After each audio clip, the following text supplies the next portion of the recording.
cheat on your wife with mine, I will burn your life to the ground. Way back in the early 2000s, I began to suspect that my wife was up to something. Our two kids were about 4 and 6, still young, but not so young they couldn't tell you something about what had happened in their day. They started talking a lot about staying with my wife's parents during the day, which wasn't really that strange in and of itself.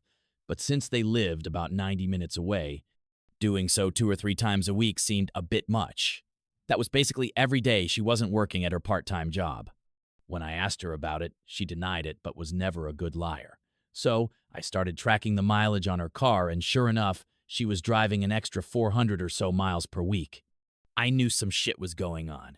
Then one day I sat down at the computer and she had left a sticky note with her AOL password written on it next to the keyboard. I could not resist and logged in to read her emails and saw a few email exchanges between her and her college BFF, where they discussed how my wife was regularly fucking one of her ex-BFs from high school. No mention of details about him other than my wife also talking shit about his wife, making fun of how she'd gotten fat after having kids.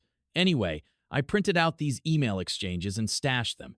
I still needed to know the details, so I called a friend who was a cop, and he suggested I call a guy he knew that had left the force to become a PI. Ron was great.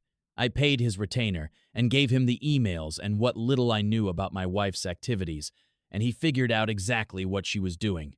His report detailed with photos and times, dates, locations, all about how she would take the kids to her parents, then go meet this guy for lunch.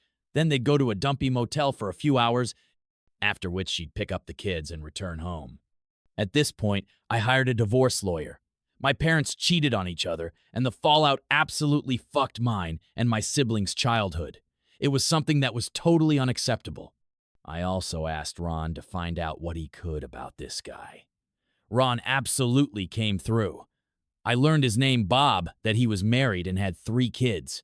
I also found out that he worked as a VP of sales for his father-in-law's business. At this point, I had my lawyer draw up the divorce papers.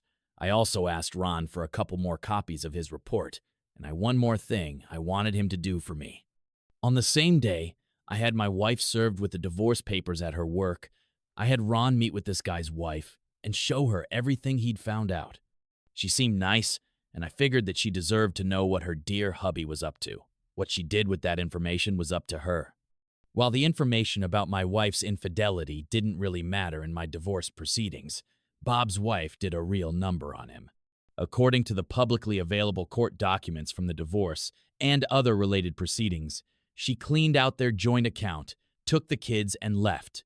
As soon as her dad found out what he'd done, Bob was fired, and since her parents actually owned the house where Bob and his wife lived, he also got evicted. Their divorce was ugly. Lots of fighting in, and evidently out of court.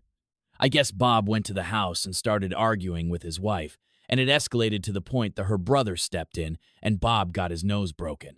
There were restraining orders, a few more incidents with police reports, criminal charges, jail time, and so on. I can't find Bob on the internet anywhere these days.